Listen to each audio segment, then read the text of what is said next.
오늘 하나님의 말씀은 마가복음 7장 24절에서 30절 말씀이 되겠습니다. 마가복음 7장 24절에서 30절 말씀입니다. 우리 함께 교독하시겠습니다. 예수께서 일어나사 거기를 떠나 두로 지방으로 가서 한 집에 들어가 아무도 모르게 하시려 하나 숨길 수 없었더라.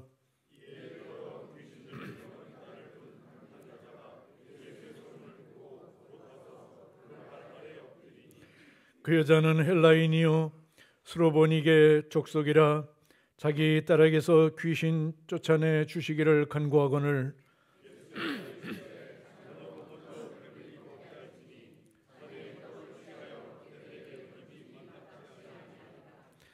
여자가 대답하여 이르되 주여 올소이다마는 상 아래 개들도 아이들이 먹던 부스러기를 먹나이다.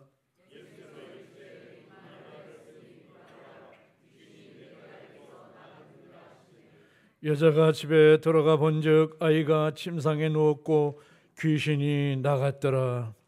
아멘. 새해 첫 달을 은혜 가운데 보내게 하시고 우리를 위하여 날마다 지켜주시는 은혜에 감사드립니다. 우리가 주님 앞에 예배하며 기도할 때에 교만한 마음이 없어지게 하시고 모든 불필요한 생각들이 사라지게 하셔서 믿음이 새롭게 열리는 복된 시간을 허락하여 주시옵소서. 우리의 몸과 마음도 새롭게 하시고 주님을 위하여 헌신하는 생활이 되게 하여 주시옵소서. 새해를 시작하며 다짐했던 약속들과 기도하며 소원했던 제목들이 있는 줄로 압니다. 한 달이 지난 지금 그 약속과 기도의 제목들을 돌아보게 하시고 스스로 감당할 수 있도록 은혜를 허락하여 주시옵소서. 예배 중에도 성령님의 위로가 있게 하시고 목사님께서 주님의 말씀을 전하실 때에 충만한 은총을 받는 시간이 되게 하여 주시옵소서.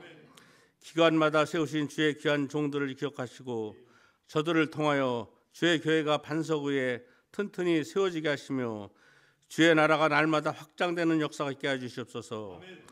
이제 다다음 주에는 민족의 명절인 설로 인하여 많은 성도들이 고향을 찾아갑니다. 오고 가는 발걸음도 지켜주시고 특별히 주님의 계명을 어기는 범죄가 없게 하시고 우상에게 절하거나 동조하는 일이 없도록 하시어 믿음을 굳게 지킬 수 있도록 함께하여 주시옵소서. 행여 불미스러운 일이 생기지 않도록 불꽃 같은 주님의 눈으로 보살펴 주시옵소서. 온 가족이 주님을 생각하며 대화하게 하시고 거친 대화나 다툼이 없도록 함께하여 주시옵소서. 오늘도 예배를 섬기고 봉사하는 찬양단과 성가대와 모든 손길들 위에 하나님의 축복과 은혜가 늘 함께하시어 감사가 회복되는 축복을 주시옵소서. 예배의 시작과 끝을 주님께 의지하며 우리 주님 예수님의 이름으로 기도드렸습니다. 아멘.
스로보니게는 오늘 그 여인이 스로보니게 여인인데, 스로보니게는 시리아와 페니키아의 합성어로 시리아 지역에 사는 페니키아 사람이란 뜻입니다.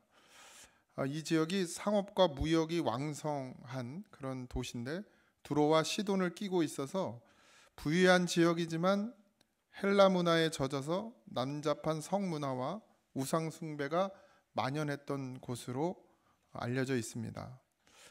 또 마태는 이 같은 내용이 마태복음에도 있는데 거기서 마태는 이 여인을 가나안 여인이라고 소개하고 있고요. 가나안 여인은, 가나안이라는 것은 함의 아들 가나안의 후예들을 말하고, 그 후예들이 우상 숭배도 문제였지만 그 안에서 근친상간, 동성애 뭐 이런 것들, 더러운 성풍속으로 인해서 하나님이 그 족속을 가증히 여기셨고 유대인들조차도 그들을 개, 돼지를 취급하는 그런 이방 족속 중에 하나였습니다. 그래서 그런 것들을 꺼리는 유대인들은 이 지역엔 아예 발을 들여놓지 않았다고 합니다. 마찬가지로 이 스로보니게 족속도 자기들을 멸시하는 유대인들을 똑같이 무시하고 경멸하는, 그래서 서로 원수처럼 지냈다고 합니다. 이런 얘기를 하면 갑자기 생각나는 나라가 있죠. 어디죠? 대한민국 그러면? 일본. 이 생각나면 안 되는데 우리가 싸울 이유가 없어요. 어쨌든 그런 민족이었습니다. 그런 스로보니게 족속의 여인이 이제 소문을 듣고, 예수님의 소문을 듣고 예수님이 있는 곳을 찾아온 거예요. 그리고는 자신의 딸을 고쳐달라고 호소를 합니다. 그런데 오늘 본문에서 이 다소 이해하기 어려운 예수님과 여인의 대화가 나옵니다. 예수님은 원래 상한 갈 때도 꺾지 않으시고 꺼져가는 등불도 끄지 않는 분이신데, 그래서 늘 약자 편에 서셨고 그런 사람들을 대할 때는 항상 우호적이셨습니다. 그런데 이 여인에게만큼은 유대인들의 고정관념에 따라서, 그러니까 유대인들이 가지고 있는 그 생각을 따라서 이방인인 이 여인을 개라고 표현하고 있다라는 것이에요. 예수님은 두로 지방의 한 집에 들어갔습니다. 이 두로 지방이 이방 민족의 도시인데, 그러니까 아무래도 그 도시를 가는 것도 문제가 되지만 그 도시에 있는 어떤 한 가정집, 이방인의 집에 들어간다는 건 더 있을 수 없는, 그 시대에는 유대인으로서 있을 수 없는 일이죠. 뭐 그래서 그러는지 모르겠지만 아무도 모르게 하고 싶으셨다고 나와 있죠. 그러나 따르는 사람들이 많다 보니까 금방 소문이 나게 되었습니다. 그래서 이방인의 집에 들어가 있는 상태였죠. 그때 더러운 귀신 들린 어린 딸을 가진 그 스로보니게 여자가 소문을 듣고 찾아옵니다. 예수님을 만나자마자 그 발 아래 엎드려요. 그리고는 간구합니다. 자기 딸에게서 귀신을 쫓아내 주시기를. 그렇게 무릎을 꿇고 간구하는 여인에게 예수님이 하시는 말씀이 오늘 27절에 예수께서 이르시되 자녀로 먼저 배불리 먹게 할지니 자녀의 떡을 취하여 개들에게 던짐이 마땅하지 아니하니라, 이렇게 말하고 있습니다. 지금 예수님의 소문을 듣고 많은 사람들이 자신의 문제를 해결받기 위해서 모여 있는, 줄을 서 있는 그런 상황 가운데 있습니다. 예수님은 그런 상황 가운데 자녀, 그러니까 유대인들을 자녀로, 그리고 이방인들을 개라고 표현하고 있어요. 예수님은 그런 성품을 가지신 분은 아니죠. 예수님은 이 일을 통해서 무엇을 보여주려고 의도적으로 그렇게 말씀하셨던 것으로 볼 수 있습니다. 유대인들에게 있어서 개라는 표현은 버려진 음식을 먹고, 그리고 죄송합니다 이런 표현을 써서, 그냥 그 성문화처럼, 그 시대의 성문화처럼, 그렇게 개는 뭐 그게 없잖아요. 엄마 아버지도 없고 아무도 없어요. 그냥 또 그 본능에 따라 교미를 하고 새끼를 낳죠. 그런 것을 의미를 담아서 개라고 표현해요. 유대인들에게 있어서 개는 그런 부정적인 이미지가 강합니다. 그런데 헬라 문화의 속에 있던 이 스로보니 여인에게 있어서 이 개는 전혀 다른 이미지를 가지고 있어요. 수로보니게 여인, 이게 계속 발음이 안 돼. 아무리 이렇게 연습을 해도 안 되네. 수로보니게, 이해하세요? 수로보니게 여인에게 개는 주인의 상 아래 앉아 있는 애완용 개로 여겨졌을 수도 있습니다. 왜냐하면 헬라의 영향을 받은 이 유복한 유대인 가정에서도 개를 종종 애완동물로 주인의 식탁 밑에 주인의 주는 음식을 받아 먹게 하는 그런 풍속이 있었습니다. 그러니까 원래 유대인들은 개를 그렇게 여겼지만 헬라인들은 애완동물로 키웠다는 거죠. 지금 우리 그것처럼. 그러니까 특히 지금도 그렇지만 유대인들은 이렇게 덥수룩한 수염을 기르는 걸 되게 자랑스럽게 영광으로 여겼단 말이에요. 그래서 길렀단 말이에요. 근데 한 가지 문제가 뭐냐면 식사할 때 음식이 자꾸 이제 이 수염에 묻는 거예요. 저는 안 길러봐서 몰라요. 권적 지사님 묻어요? 길러봐서 알잖아요. 얼굴에 묻어요. 그리고 또 손으로 식사를 하는 그런 풍속이 있어서 손에도 이제 음식이 묻게 되죠. 그래서 이걸 어떻게 하냐? 유대인들은 식사를 마친 후에 그 식탁에 있던 빵으로 그 수염을 닦고, 잘 이해는 안 가요. 왜 수염을? 그러니까 음식 묻은 걸 닦아내고 그다음에 그 빵으로 손을 닦았어요. 그리고 그 닦은 빵을 누구에게 줬느냐? 자신이 기르는 상 밑에 있는 애완용 개에게 던져주는 그런 식습관이 있었습니다. 유대인들에게도. 전부는 아니지만 예수님이 왜 이 수로보니게 여인을 개라고 예수님답지 않은 언어로 말씀하셨을까요? 자녀의 떡을 취하여 개들에게 던짐이 마땅치 아니하다, 이렇게 말하고 말씀하신 것은 분명히 예수님이 가지고 계신 그 생각이나 가치관은 아닙니다. 이것은 그 당시 유대인들의 유대주의에서 나오는 고정관념을 예수님께서 일부러 들춰내려고 하신 말씀이에요. 그리고는 그 여인의 대답을 기다리죠. 여인이 대답하죠. 뭐라고 대답하냐면 개들도 주인의 상에서 떨어지는 부스러기를 먹는다는 표현을 합니다. 결국 유대인들의 잘못된 유대주의 고정관념을 깨어버리고 또 유대인들을 원수로 생각하는 민족의 여인인 이 수로보니게 여인이 유대인 앞에서 무릎을 꿇으며 나는 당신이 기르는 개라고까지 자기를 낮추는 것, 그리고 지금 이 여인이 자신의 신분이나 민족 간의 갈등 같은 건 전혀 이 여인에게는 문제가 되거나 상관없어요. 그저 자신의 딸이 낳을 수만 있다면 무슨 짓이든 개 취급을 당해도 그걸 다 받을 수 있는 그런 마음의 준비가 되어 있다라는 것입니다. 그러니까 뭐 종족 간의 문제, 뭐 개인의 어떤 치부, 개인의 자존심, 이런 건 지금 이 여인에겐 상관이 없어요. 전혀 눈에 들어오지 않죠. 오직 그 귀신 들려 있는 딸, 거기만 생각하는 것이죠. 지금 이 여인이나 여기에 모인 사람들, 그러니까 이방인들 또는 유대인들에게 중요한 것은 신분이나 위치나 상황이나 환경이 아니라 누가 하나님의 은혜를 받을 수 있는 사람이냐, 누가 예수님과 함께 할 수 있는가가 더 중요함을 이 이야기를 통해서 예수님이 말씀하고 드러내고 계신 것이에요. 수로보니게 여인은 어차피 예수님 말씀대로라면 주인의 상 아래 있는 개도 결국에는 먹게 될 것이다, 기다리면. 그걸 알고 있었죠. 그 이치를. 개가 먹는 부스러기 은혜라도 달라고 간구했던 거예요.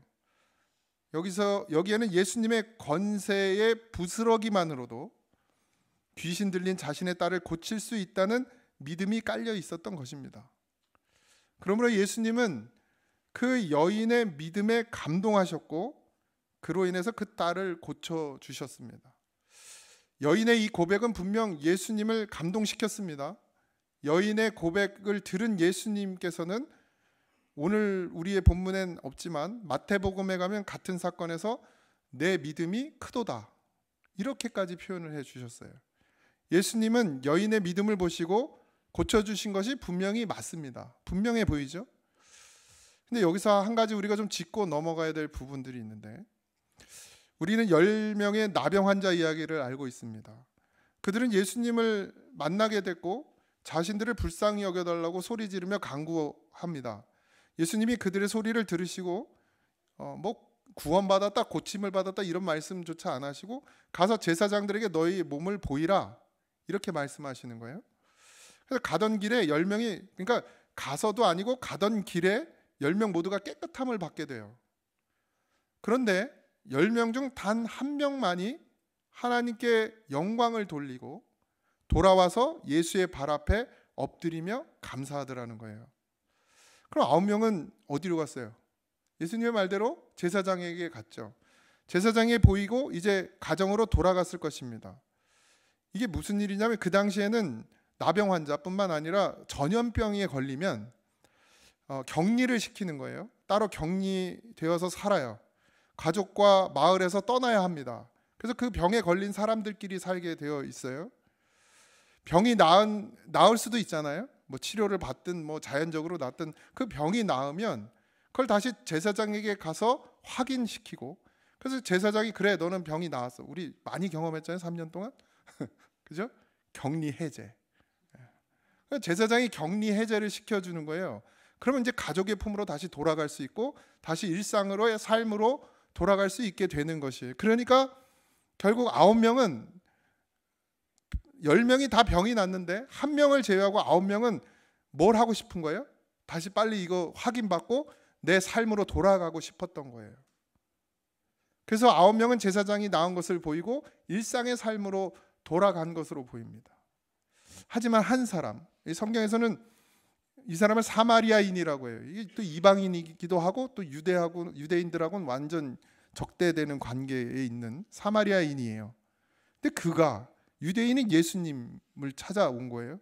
깨끗하게 되어진 것을 확인하고는 제사장을 찾아가는 게 아니라 그 즉시로 하나님을 뭐예요? 예배하고 예수를 주로 섬기는 자가 되었습니다. 일상으로 돌아가는 것이 아니라 예수님과 먼저 함께하는 자가 되었다라는 거예요. 그리고 예수님이 가라 이렇게 얘기해요. 네가 구원받았다. 돌아가라 이렇게 얘기해요. 그러니까 둘 다 9명도 그렇고 이 1명도 그렇고 둘 다 일상으로 돌아가는 건 똑같아요. 그런데 다르죠. 예수님을 품고 예배하는 자로 일상으로 돌아가는 1명과 예수님과 전혀 상관없이 하나님을 예배하는 것과는 전혀 상관없이 그저 그냥 자기의 삶으로 돌아간 것, 이건 분명히 차이가 있습니다. 수로보니게 여인은 자신의 딸의 문제를 해결하기 위해 예수님을 찾아갔어요. 그리고 예수님을 만났습니다. 그리고 예수님 앞에 엎드렸어요. 그렇게 여인은 자신의 목적인 딸의 문제를 해결받았어요. 근데 오늘 마태복음에 그렇게 표현됐지만 마가복음에서 나타난 예수님의 반응은 어떤 믿음을 언급하지 않고 그저 이렇게 말하십니다. 이 말을 하였으니, 그러니까 내가 개입니다. 개도 먹어요. 주인이 상에서 떨어지는 거. 이 말을 했을 때 이 말을 하였으니 돌아가라. 귀신이 내 딸에게서 나갔느니라. 이렇게 이야기를 하는 거예요. 그리고 여인은 그냥 돌아가요. 물론 예수님이 고쳐주실 것이라는 믿음으로 부스러기를 먹는 개 취급을 받아도 좋으니 딸을 고쳐달라고 부르짖었고 고침을 받았습니다. 분명 믿음으로 고침을 받은 건 맞아요. 하지만 정작 구원자 예수님을 만나서 자신의 구원의 문제나 자신의 딸의 구원의 문제나 자신의 가족의 구원의 문제보다는, 그리고 하나님의 자녀가 되는 영광은 관심이 없고 그저 딸이 낳기만을, 그거에만 우리 관심이 있고 그 목적을 이루니까 하나님과 함께하고 예수님과 함께하는 것이 아니라 그저 자기의 일상으로 다시 돌아갔다라는 것, 오늘 여기에 좀 주목했으면 좋겠습니다. 우리는 삶 가운데 어려운 문제가 생기면 주님을 찾습니다. 마치 수로보니게 여인처럼 말이죠. 그러고는 그 문제가 해결되기를 바라면서 울기도 하고 부르짖기도 하고 매달려 봅니다. 하지만 그것은 땅에 떨어진 부스러기를 먹는 믿음인 것뿐이에요. 지금 내가 처한 문제만 해결받을 정도로만 주님이 필요한 거예요. 우리는 나병을 고침받은 한 사람처럼 지금 내 문제, 눈앞에 있는 문제를 해결받은 것에서 만족하는 것이 아니라 그것을 통해서 예수님이 우리의 이 죄악된 삶에서 우리를 건져내 주시는 분이고 우리의 구원의 문제를 해결하시고 그 구원을 통한 내 삶의 전체를 변화시키고 하나님의 자녀로 참 기쁨을 누리는, 그래서 예수님과 함께 식탁에 앉아서 떡을 나누는 관계까지 나가야 한다는 것입니다. 믿음은 문제를 해결받는 것에서 머무르는 것이 아니에요. 우리의 이 땅의 문제들, 내 삶의 꿉꿉한 문제들을 해결받는 것에서 멈추는 것이 믿음이 아닙니다. 구원받은 하나님의 자녀로서의 삶까지 나아가는 것, 거기에 초점을 맞추어야 합니다. 믿음은 주님과 동행하는 삶을 살 수 있다는 것이 얼마나 큰 축복이고, 우리는 그것이 얼마나 큰 축복인지를 우리는 분명히 알아야 하고 그 축복 가운데 살아내야 합니다.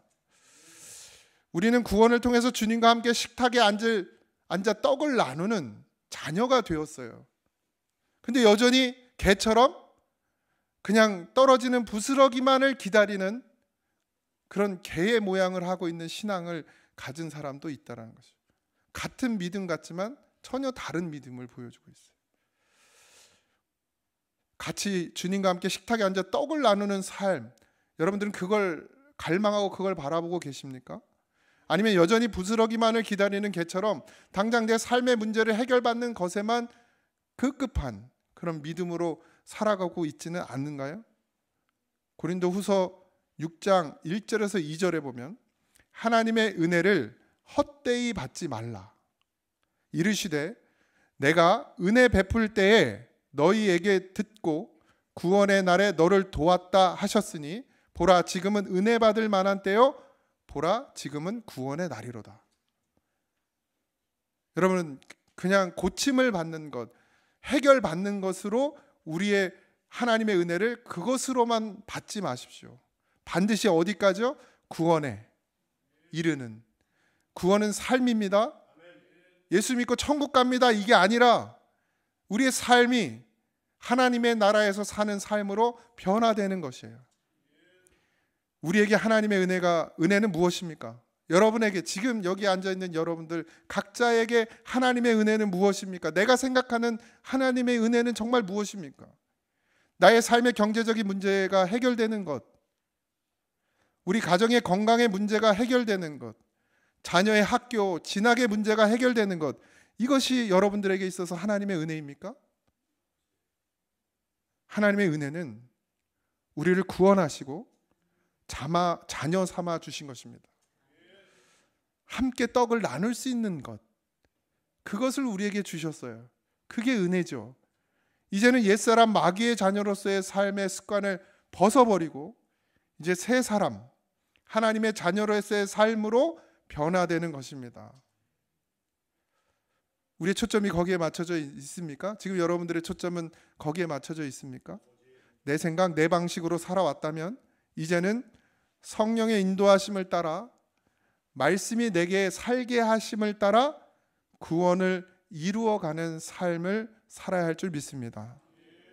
하늘의 것을 구하고 하나님의 나라에 거하며 하나님이 우리에게 주신 영원한 생명을 소유하고 그것을 지켜내는 삶, 그 구원의 은혜를 흘려보내는 것까지, 그런 삶까지 살아내는 것, 그것이 예수님과 함께 식탁에 앉아 떡을 떼는 자녀의 권세입니다.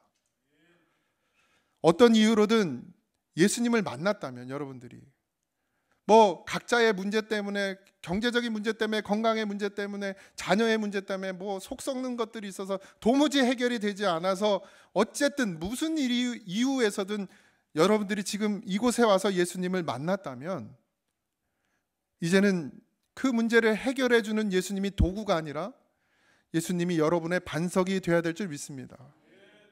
이 땅을 살아가기 위한 도구가 되어서는 절대 안 됩니다. 내 문제 그저 눈앞에 보이는 것 해결받기 위해 예수님을 믿는 것으로 가면 안 됩니다. 그것을 넘어서서 주님과 함께 나눌 수 있는, 주님과 함께 하나님의 은혜를 나눌 수 있는 그 자리에까지 나가야 될 줄 믿습니다. 반드시 예수로 말미암아 하나님의 자녀가 되고 자녀로서의 삶을 살아내는 믿음의 장성한 분량에까지 자라나야 될 줄 믿습니다.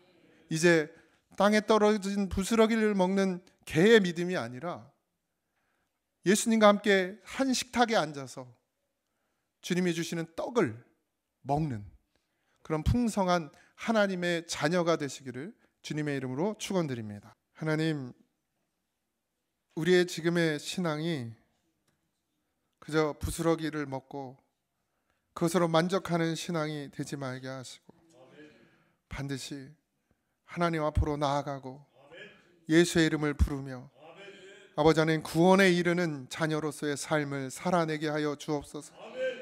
주님과 함께 한 식탁에 앉아 자녀로서 하나님의 말씀 떡을 먹고 마시는 그런 삶을 누리게 하시고 그 삶을 통하여 하나님이 우리 가운데 부어주시는 풍성한 은혜를 누리는 그런 믿음의 자녀들이 되도록 하나님 역사하여 주시옵소서. 이제는 우리 주 예수 그리스도의 은혜와 하나님 아버지의 크신 사랑하심과 성령님의 감화 감동 역사하심이 이제 내가 육체 가운데 사는 것은 나를 사랑하사 자기 몸을 버리신 예수를 위해 산다고 고백할 수 있는 자녀로서의 삶을 살아가는 성도로서의 삶을 살아가기를 소망하는 사랑하는 성도들 위해 이제로부터 영원토록 함께 하시기를 간절히 축원하옵나이다. 아멘.